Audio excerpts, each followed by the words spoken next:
The Nokia Oxygen Ultra 5G 2025 is poised to be a formidable contender in the flagship smartphone arena, blending cutting-edge technology with refined design. Expected to launch on December 1, 2025, this device boasts a 6.9-inch Super AMOLED display with a 1400 by 3200 pixels resolution and a 120 Hz refresh rate, ensuring a vibrant and fluid visual experience.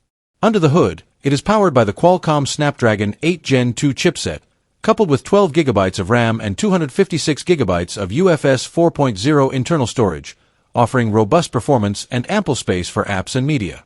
The camera system is highlighted by a 200MP main sensor, accompanied by 12MP, 8MP, and 2MP depth sensors, enabling versatile photography options.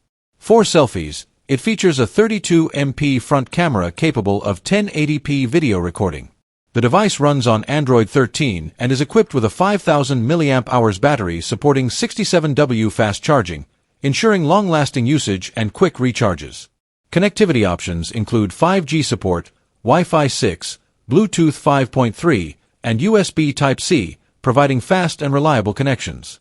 In India, the device is expected to be priced at approximately 35,500 Indian rupees, making it a competitive option in the premium smartphone segment.